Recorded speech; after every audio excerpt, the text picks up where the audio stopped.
People right now are heavily interested in making investments and learning how to manage their finances. Considering this, more people are aspiring to greatness in these industries.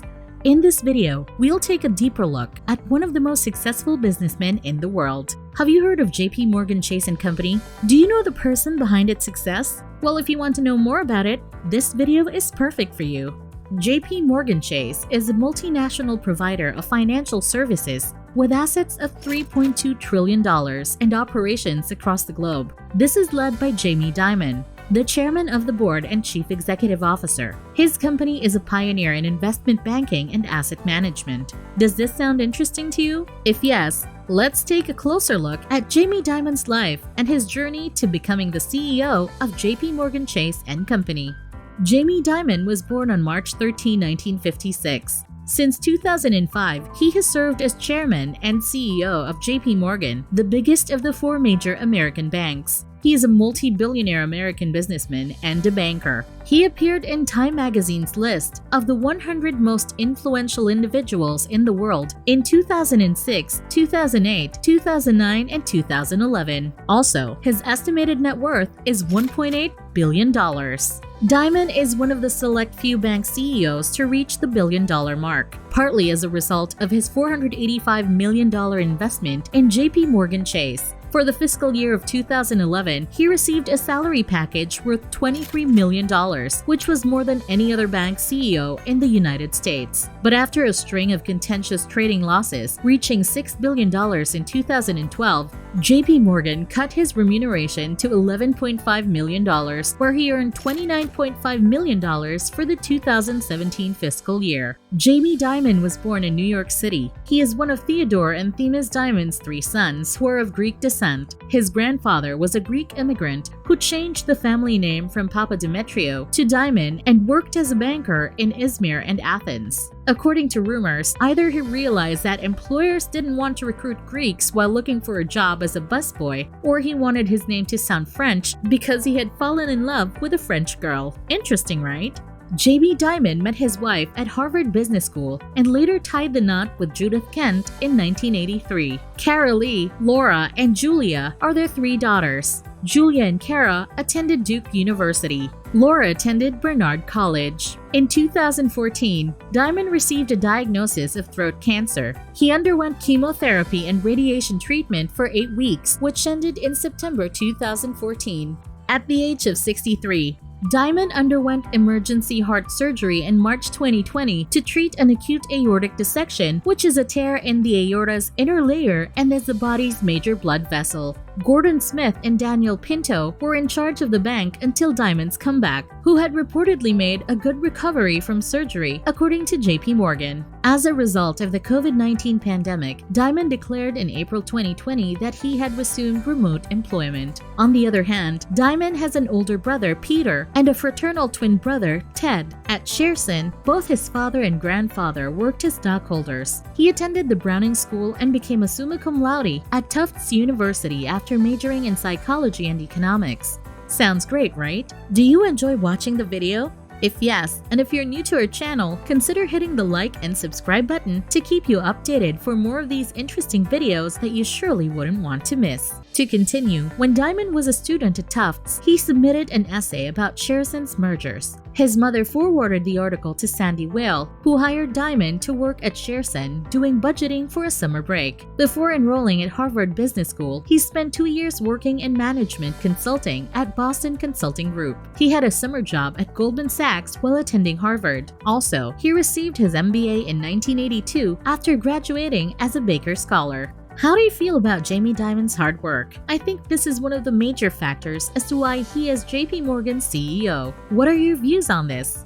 Sandy Whale persuaded him to accept an offer from American Express instead of Goldman Sachs, Morgan Stanley, or Lehman Brothers when he graduated from Harvard Business School. Whale assured Dimon that he would have fun despite being unable to offer the same sum of money as the investment banks. Moreover, Theodore Dimon, his father, held the executive vice president position at American Express. James Dimon never fails to amaze us with his greatness. Aside from the countless accomplishments that were mentioned, he even won some prestigious awards. awards. Way back in 2006, he had the Golden Plate Award from the American Academy of Achievement for being one of the highest achieving individuals in his field. In 2010, he won the Executives Club of Chicago's International Executive of the Year for his outstanding leadership, major contributions, innovations, and market position, and for being a personal and professional role model for values-based leadership. Then, in 2016, he also won the America Society Gold Medal in recognition of his outstanding leadership and beneficial contribution to society.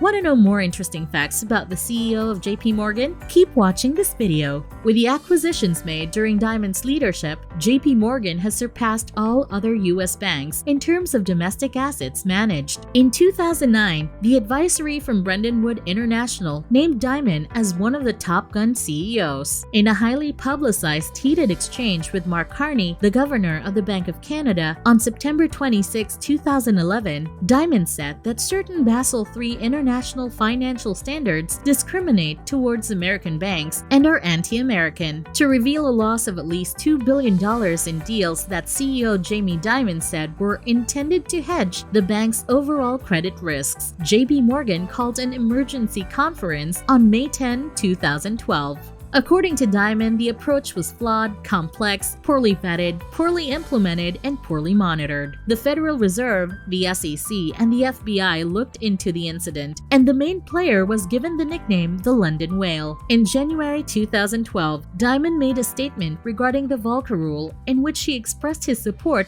for the prohibition of prop trading. However, according to him, market making is a crucial task. The public should be aware that the United States has the largest, deepest, and most transparent capital markets in the world, in large part because of our extensive market-making capabilities. On January 24, 2014, it was revealed that Dimon would receive $20 million in compensation for his performance in 2013, which was a record-breaking year for profits and stock price under his leadership, despite suffering large losses as a result of scandals and paying fines. Also, over $18 million in restricted shares were included in the award, which represented a 74% rise. This is despite the most recent and largest ever $13 billion settlement with the U.S. government for subprime mortgages and actions taken during the financial crisis. According to Forbes, the bank stated that under Dimon's leadership, the company has improved each of its main businesses and forfeited its control architecture and procedures while continuing to concentrate on enhancing the company's leadership capabilities across all levels. To continue, Dimon orchestrated the transfer of $25 billion